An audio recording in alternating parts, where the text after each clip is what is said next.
A very good evening to all of you. So we are going to understand one experiment, and that experiment is all about half-wave rectifier with and without filter. So this is the experiment which we are going to perform. Now, to understand the operation of it, we'll go to our software, that is a Proteus software. So now this is the display of the Proteus software. So click on the new project. So when you click on the new project, you will have to name a file. So what you are going to name, that is half wave. Then you will have to provide the path. You can provide any path of your choice. Then click next, then again click next, and so on. So now your interface is going to open. So now you can see here, this is the pick symbol. From here you can take any component from your library. So what you want, we require a sine waveform. So for that I have written v sine, because you have to do the rectification of the sine waveform.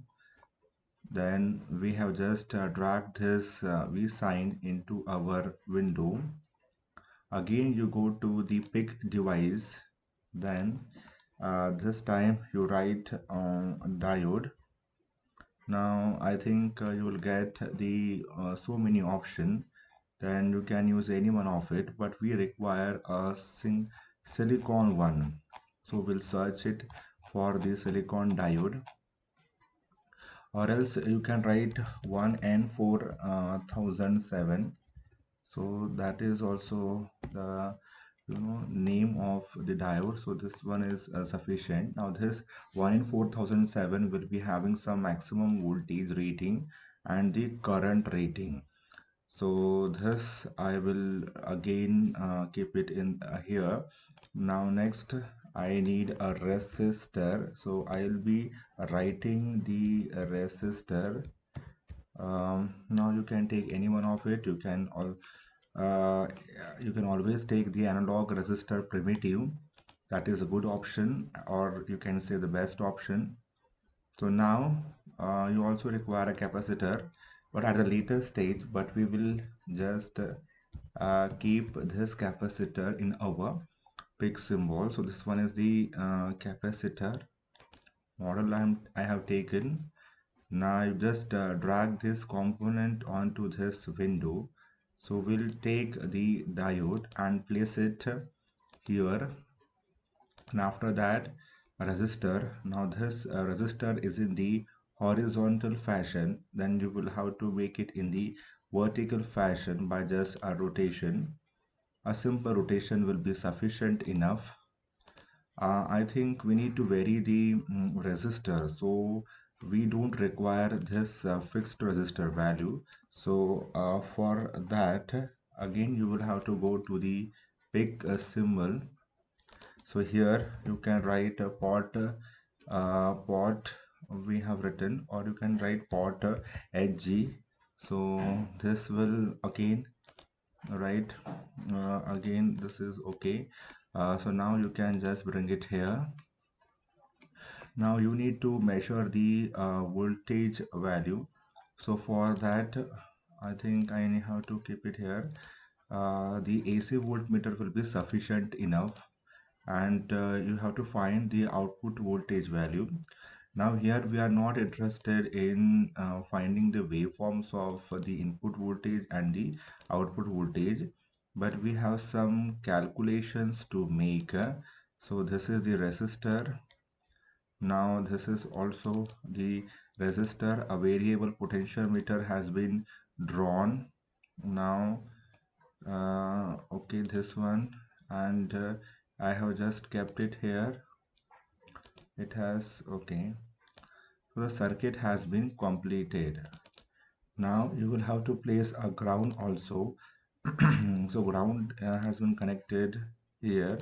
So this circuit is complete now, and it is ready to simulate. But before that you will have to um, first we'll just keep amplification of it, or you can say a modified version or you can say enlarged version. So now we just have to write the properties, otherwise it will take the default properties 230, then the frequency will be 50 hertz. This one is sufficient, or else you can write here V in also, not an issue. Then this diode, because we have already selected the maximum voltage rating, that is the reverse voltage and the forward current rating.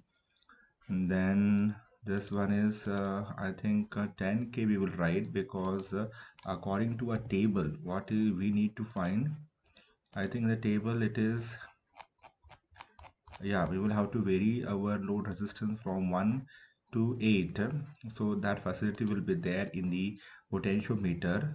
So now I think I will have to keep this at the 1k. So I think it is at 1k also. Again I will have to write, bring it here. Now it is okay. I think now it is very much visible to many people. So right, I think it is at 1k. 10% of 10k means what? That is 1k. So now everything is okay. Just click it on the run symbol. The run symbol will be always given by a triangle. Any software you can read. So this is 230. Somewhere something is wrong. Let me check with the right. Somewhere something is wrong.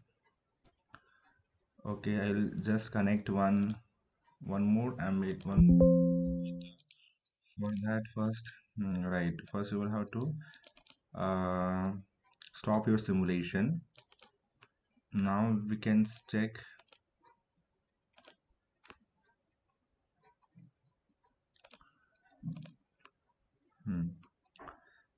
Right, I think we need to give, we have not given the proper values to the yeah, 230 volt, and this one is 50 hertz.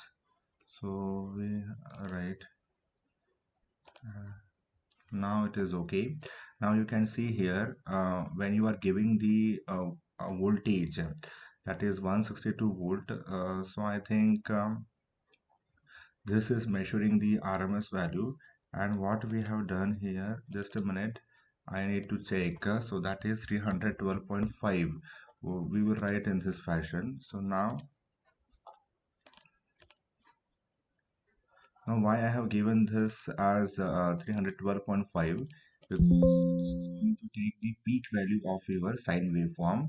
So if you are writing 230, that is the RMS value, or 220, that is the RMS value. So if you want a 230 volt to come in the voltmeter, then you need to give here the peak value. So that is only what we did. So now just run the simulation. So now it is okay.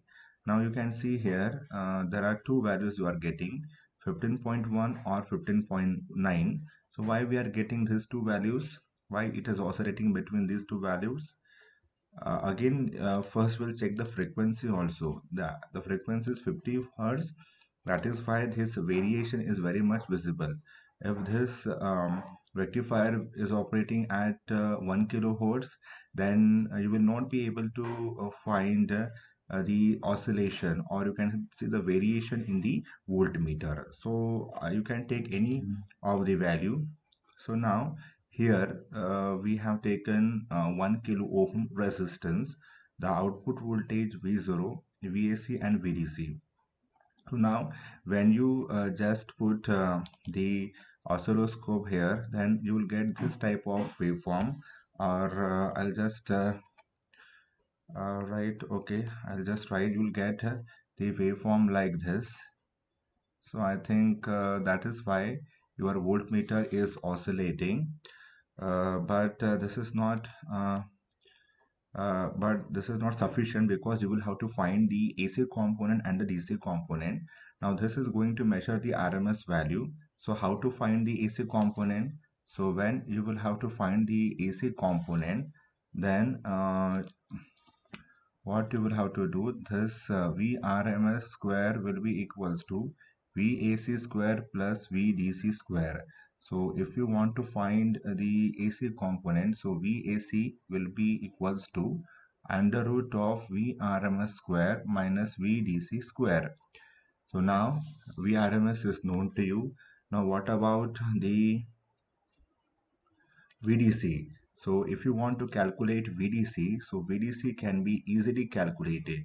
It can be easily calculated by the equation, for a single phase half wave rectifier, VDC will be equals to Vm by pi. Now here Vm, what we have taken 312.5 upon pi. So the you will get the VDC. So now you are having this VRMS and the VDC, so you can easily calculate VAC. So I think this one is understood to you. So VAC for 1 kilo ohm you can calculate VAC, then VDC. Now accordingly you will have to calculate the ripple factor. It is the ratio of the AC component present in the output voltage upon the DC component. DC component will be calculated from the equation, that is Vm by pi. So now here VNL minus VFL. So what you will have to do here, so when you will have to calculate the no load voltage, so again you will have to take VDC into a picture, that is VDC will be here, and this is the RMS value. So VDC minus VRMS upon VRMS. Please note this thing, that you have to take no load as the VDC and VFL as the RMS value. So here you can calculate the percent regulation. Then for the next reading, again you will have to go here and increase the load. So now the next value will be 20% of 10k will be equals to 2k, that will be 2k. So again you can see VAC is not known to you, but you can have this VRMS. Now you take any of the values. This is again oscillating between the two values, so from your naked eyes you can see the uh, value, that is 31.8 and 30.8. So you can take any one of the values. That is not an issue. So now VDC will be calculated again, that is Vm by pi. So I think this is constant. VDC is constant. VDC is not going to change. So you write VDC will be same as that. Same as that. Now again ripple factor and percent regulation. So this only you will have to do. So now in the next is the with capacitor filter. So in this you will have to place a capacitor. So I have already taken the capacitor. Where it is that the capacitor. This is the second part which you will have to do. Now here just connect the capacitor. After connecting capacitor, I think this is not sufficient to reduce the ripple. So in that case, it will be 4700 microfarad, and that will be okay. Because the more the value of C, the more AC component will enter into the capacitor, and it will get filtered out, and it will be dumped into the ground. So now this is sufficient. Just take, you can see here 221, 62.3. Now this is much more easier, because now the more DC component will be entering into the output. So you see here you are getting the stable value. Again the same thing you will have to repeat. So this is all about the half wave rectifier. You do it for 1 kilo ohm, 2 kilo ohm, 3 kilo ohm. Again you will have to complete the entire procedure. This is all about the half wave rectifier. Now similarly, you can perform for the full wave rectifier. I think this is very much clear to you. If you are having any doubt, you can always call me or